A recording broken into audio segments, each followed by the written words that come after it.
जहां मुख्यमंत्री पुष्कर सिंह धामी ने सशस्त्र सेना झंडा दिवस के अवसर पर चमोली के सांवर में अमर शहीद सैनिक मेला को राजकीय मेला घोषित किया है। इस घोषणा से स्थानीय जनता और पूर्व सैनिकों की लंबे समय से चली आ रही मांग पूरी हुई है।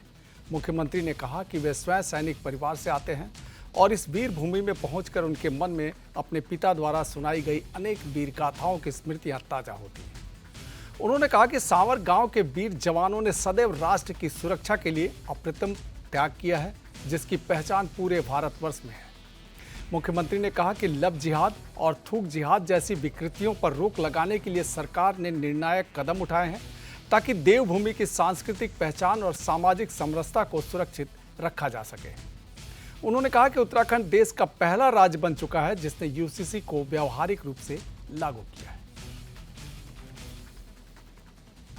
हमने राज्य में भ्रष्टाचार को समाप्त करने के लिए जीरो टॉलरेंस की नीति के तहत हम संकल्पित होकर कार्य कर रहे हैं। इसी का परिणाम है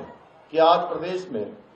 पहली बार पिछले 3 वर्षों में हमने आईएएस, पीसीएस, आईएफएस स्तर के अधिकारियों सहित भ्रष्टाचार में लिप्त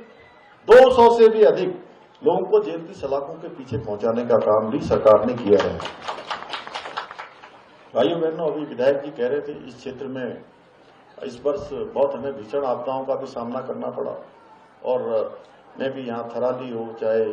हमारा चेपड़ो क्षेत्र हो या कुंती हो या तुरमा हो, सभी क्षेत्रों में जहाँ भी आपदा आई और अधिकांश क्षेत्र आपदा से प्रभावित रहा है, हमारा प्रयास है एक तो कि उन सभी आपदा जो पीड़ित परिवार हैं, आपदा पीड़ित क्षेत्र हैं, उन क्षेत्रों में पुनर्वास का काम हो,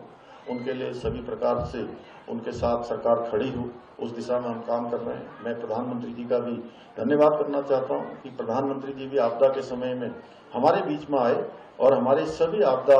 जो पीड़ित थे, उनके परिजन जिन्होंने हमको खोया है, हमने जिनको खोया है, उन सभी से उन्होंने उनसे बात की, उनको सभी को एक सहारा देने का काम किया, उनको सहायता का आश्वासन दिया और राज्य को हमको जो है तत्काल धनराशि भी उपलब्ध कराई है। हम सब लोग पूरी तरह से समर्पित होकर उस क्षेत्र को आगे बढ़ाने के लिए फिर से काम करेंगे। भाइयों बहनों, आज के इस अवसर पर